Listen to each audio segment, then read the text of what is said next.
ଜୟ ଜଗନ୍ନାଥ। ସମସ୍ତେ ମୋର ଆଶା କରୁଛି ସମସ୍ତେ ବହୁତ ଭଲରେ ଥିବେ। ଆଜି ମୋର ଫାଷ୍ଟ କ୍ୟାମେରା ଆଗରେ ଭିଡ଼ିଓ କରିବା ମୋବାଇଲରେ କେବେ ବି କେଉଁଦିନ କରିନି, ଆଜି ଫାଷ୍ଟ ଟାଇମ୍ ପାଇଁ କରୁଛି। ଏଥିପାଇଁ କରୁଛି ଆପଣମାନଙ୍କ ଭଲ ପାଇବା, ଆପଣଙ୍କ ସପୋର୍ଟ ପାଇଁ ମୋ ୟୁଟ୍ୟୁବ୍ ଚ୍ୟାନେଲ ମନିଟାଇଜ୍ ହେଇଯାଇଛି। ଯେଉଁଟାକି ହାଫ୍ ମନିଟାଇଜ୍, ଭାଇ ଫୁଲ୍ ମନିଟାଇଜ୍ ହେଇନି, ହାଫ୍ ମନିଟାଇଜ୍ ହେଇଛି। ଆପଣମାନଙ୍କ ସପୋର୍ଟ ପାଇଁ ହାଫ୍ ମନିଟାଇଜ୍ ହେଇଛି। ଆପଣମାନେ ମୋତେ ସେମିତି ସପୋର୍ଟ କରନ୍ତୁ, ଦିନେ ନା ଦିନେ ମୋ ୟୁଟ୍ୟୁବ୍ ଚ୍ୟାନେଲ ଫୁଲ୍ ମନିଟାଇଜ୍ ହେବ।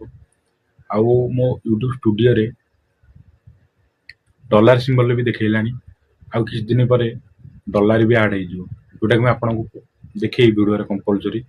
ଆଉ ଏତିକି କହୁଛି, ସୋସିଆଲ ମିଡ଼ିଆର ପାୱାର ବହୁତ ଅଧିକା। ଏତିକି ଗୋଟେ କଥା କହୁଛି, ବହୁତ ଖୁସି ଲାଗୁଛି ଭାଇ। ନିଜେ ତମେ ନିଜେ ମେହନତ କର, କେତେବେଳେ ବି ଯଦି ସକ୍ସେସ୍ ହବ। ଯେମିତିକି ୟୁଟ୍ୟୁବରେ ତମେ ଭିଡ଼ିଓ କଣ୍ଟେଣ୍ଟ ପକାଅ, ଦିନେ ଯେତେବେଳେ ୟୁଟ୍ୟୁବ ମନିଟାଇଜ୍ ହେଇକି ତମ ପାଖକୁ ଗୋଟେ ମେଲ୍ ଆସିବ, ଏତେ ଖୁସି ଲାଗିବ ଭାଇ, ତମେ ବିଶ୍ୱାସ କରିପାରିବନି।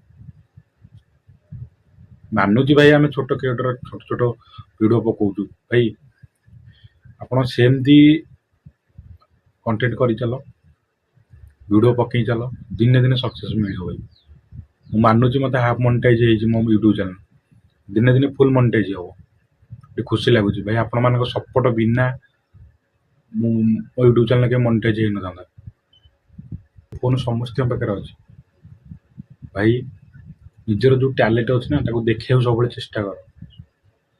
କି ଭିଡ଼ିଓ କଲେ କିଏ କ'ଣ କହିବ ନ କହିବ, ସେଇଟା ଭାଇ କିଏ କ'ଣ ଭାବିବ ନ ଭାବିବ, ସେଇଟା ଭାଇ ଆମକୁ ବଞ୍ଚେଇକି ରଖିବନି।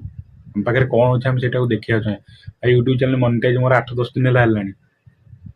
ସତ କଥା ଭାଇ କହୁଛି। କେମିତି ଭିଡ଼ିଓ କରିବି, କ'ଣ କରିବି, ମୋ ମନରେ କେବେ ଦୃଢ଼ ବିଶ୍ୱାସ ଆସୁନଥିଲା। ଆଜି ଆସିଲା ହଠାତ୍ କିନା କଲି ଭାଇ। ସେଥିପାଇଁ କହୁଛି ଭାଇ, କିଏ କ'ଣ କହିବ ନ କହିବ, କିଏ ଦେଖିବ ଖରାପ ଲାଗିବ, ଭାଇ ସେସବୁକୁ ଛାଡ଼। ତମ ପାଖରେ ମୋବାଇଲ ଅଛି ଭାଇ, ଯାହା ବି କରୁଛ ତାର ଭିଡ଼ିଓ କର, ସୋସିଆଲ ମିଡ଼ିଆରେ ଛାଡ଼। ଦିନେ ନା ଦିନେ ସକ୍ସେସ୍ ଭାଇ ମିଳିବ, ଏଇଟା ମୁଁ ନିଜେ ଅଙ୍ଗେ ନିଭେଇଲାଣି ଭାଇ।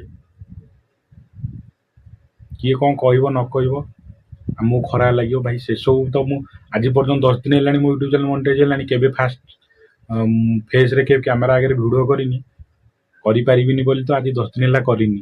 ଆଜି ହିଁ କରୁଛି, ସେତିକି ଦୃଢ଼ ମନକୁ କରିକି କରୁଛି।